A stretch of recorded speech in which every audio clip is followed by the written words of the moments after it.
What's up, everybody? It's time for another classic on this channel, The $5 Therapist. Now, some of you are very concerned. You're wondering if I actually charge $5 for each of these submissions. I don't. I charge $5,000 for their insurance, which ends up being just $5 for them. So everyone's a winner. By the way, navigating this episode was really difficult because damn near every story is just absurdly horny. I don't know what you guys are doing, but I need you to get different types of problems. It can't all just be getting laid. We got to get some hobbies, folks. We got to try. We have to try. Also, you can call in now. You can call this number and we'll play your lovely voicemail right here. Folks, I'm back on tour. Come see me. I'm starting in Auckland and then I'm going all through Australia. So if you're a big, beautiful that watches this channel, buy a ticket now. NoelMillerLive.com. This series needs no introduction, so let's just get to it. My roommate likes to role play as me in bed.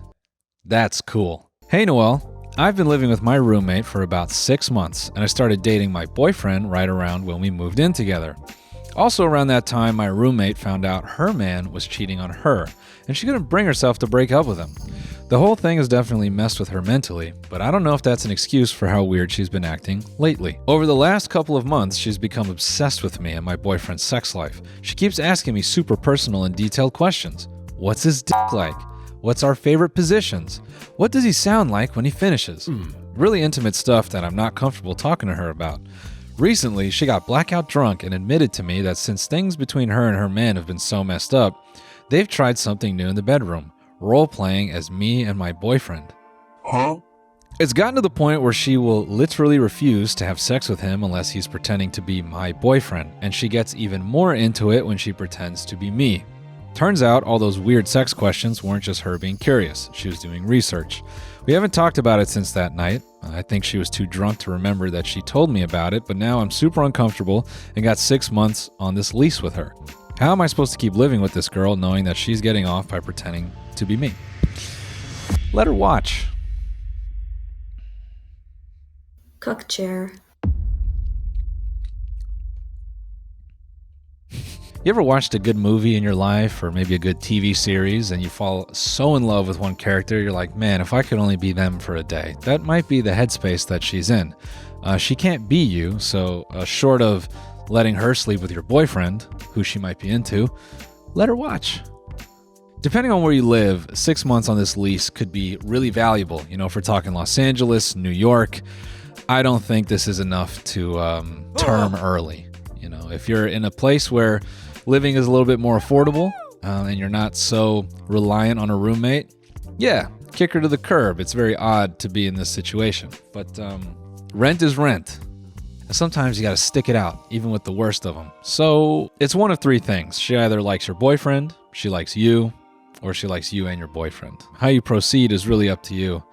That's rough. I've never been in this situation. But again, as a working professional, I'd say let her have a peek, just through the door crack. Maybe she can just listen. You know, it can be a bit of a podcast for her, a bit of a ASMR experience. She doesn't get the visuals, but she can fall asleep to the sounds. I'm subscribed to my sister's OnlyFans. As a professional therapist with 2 degrees, it's kind of hot. No, that's really gross. And I'm not interested in anything else. I wonder if therapists get to do that, you know? Someone just starts talking about their life and they go, not for me, and they end the Zoom call. I'm sure they do. Feel free to let me know in the comments if that's happened to you. Ex-girlfriend's ex-stepmom wants me to hit them, folks. Hi, Noel and team. Yesterday, my ex-girlfriend's old stepmom added me on Facebook and had me call her where she asked if I was single. Do it.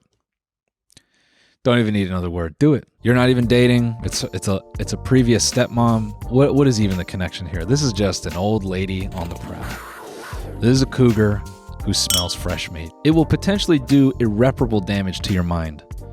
So you should do it. Excuse me for interrupting. Let's continue. My ex-girlfriend's old stepmom added me on Facebook and she had me call her where she asked if I was single and available last night, along with telling me she got a babysitter.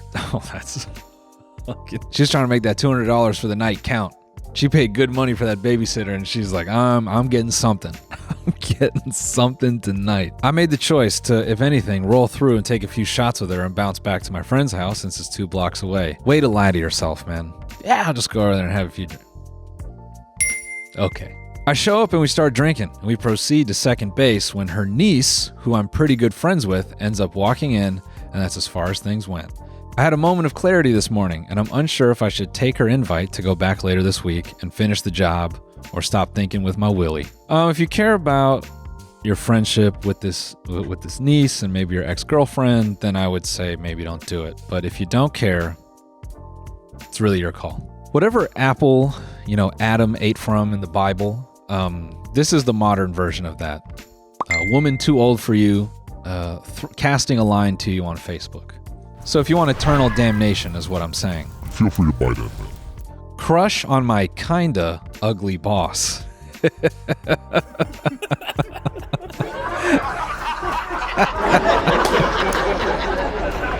If this doesn't scream a retail relationship, we've all been there.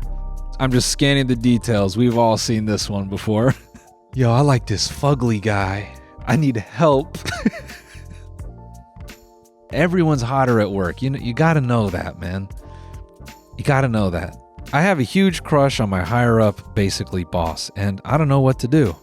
It's difficult out here for me when my type is specifically ugly and dorky. Oh, so it's a thing. He's got to be at least 7 years older than me, and I know for a fact he doesn't even know my name, but I'm crushing on him and can't stop. Like, it's bad, to the point where I get depressed if he doesn't say goodbye to me, because he doesn't even know my damn name.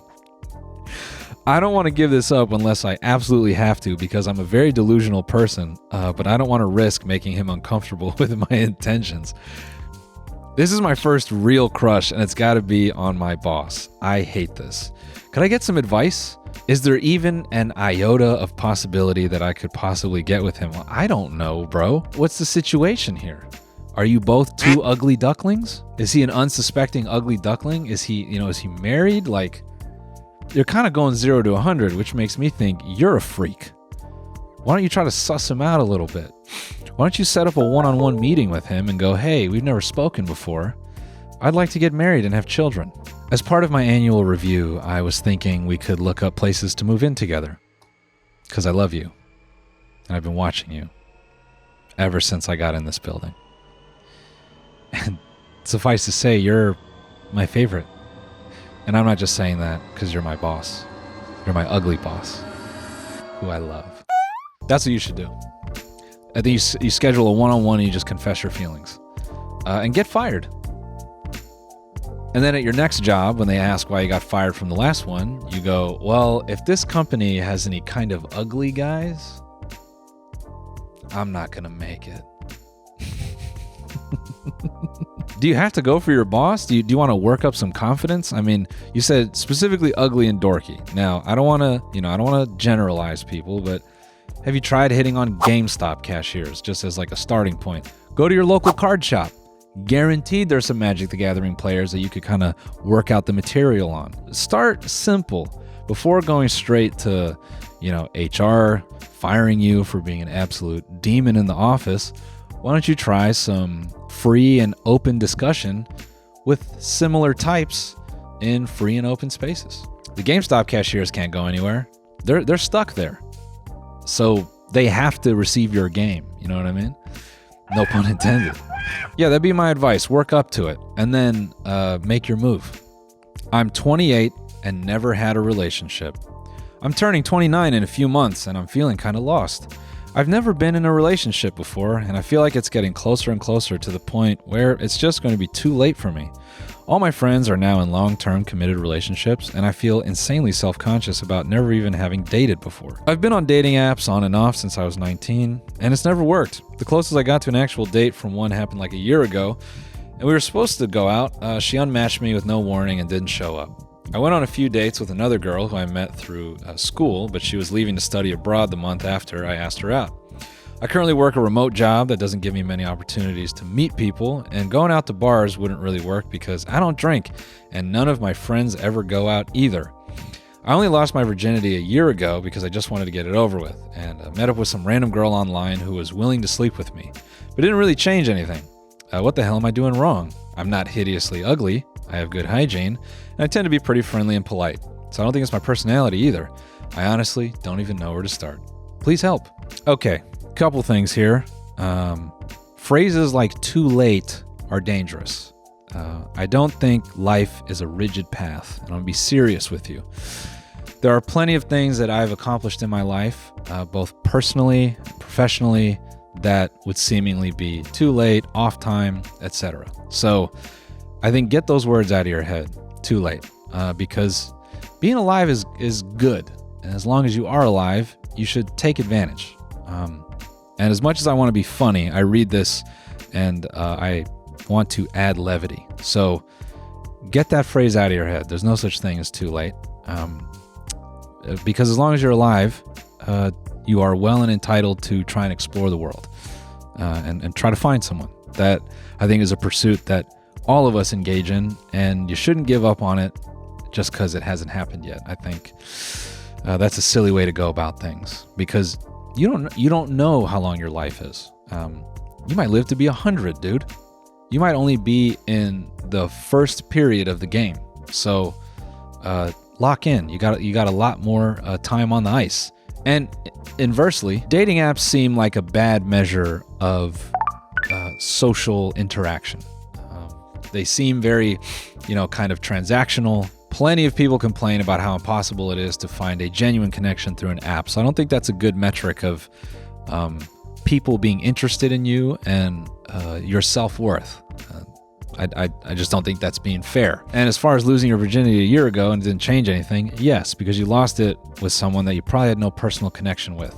Despite what most things may lead on, and engaging with someone like that is very personal. And if there's no personal aspect to it, I think for most people, they would agree that it's going to feel like nothing because there should be an emotional aspect of it as well. Finding a partner in life is never a bad thing. It's very cool to go through life with someone that you feel close to, you feel trust, and you don't have to think about it being forever or the forever person, even if it's for a short while or a medium while. It'll add color to your life. So all that to say, don't give up. Now let's get down to the real serious thing here. You say, there's no point in going out to bars because I don't drink. I don't drink either. But you know what's at a bar, dude, that is a lot of fun? 2 words, brother. Pool table. I've been in many bars where everyone is hammered around me. You know what I'm doing? Stroking a different type of wood. Busting balls. Get out to a shitty dive bar and play some pool. Even if you don't talk to anybody, it'll feel good.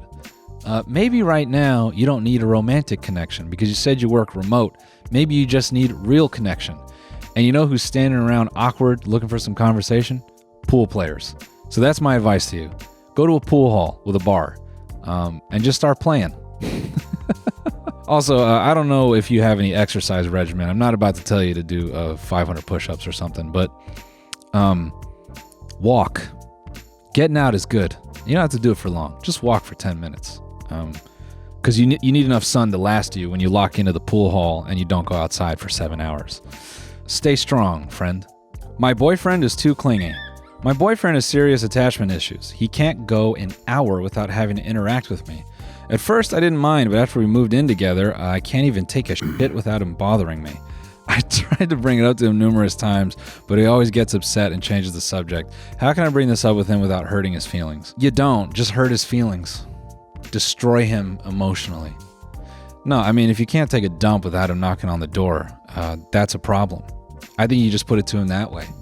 You just say, hey man, if it feels like I can't even take a shit without you interacting with me, that is an issue. I would read this as the boyfriend is really scared of fumbling you, which is a dangerous place to be in because you don't want to feel like you own this person. So I would say this warrants a conversation, and maybe you just dump him. No, that's crazy. Talk it out, Find out why he feels so attached to you. Just look him in the eyes and say, why do you feel like you can't ignore me for 2 hours? And by the way, if this is early in the relationship, take advantage. Because boyfriends, after a certain amount of time, he's going to find the right gaming controller and you won't talk to him for a good 3 or 4 years. He'll be like a stray cat. He'll come back to you in 4 years. You'll be like, oh my God, there's my guy. He'll be covered in garbage. He'll be, twice as heavy. He'll be walking weird. So again, he might be clingy now. So enjoy this while it lasts. Well, that's going to do it, everybody, for the $5 therapist. Remember, you can always sign up to get your insurance charged $50,000 by calling this number and leaving a voicemail or sending us a message. My office hopes to see your insurance policy very soon. Take care, guys. Goodbye.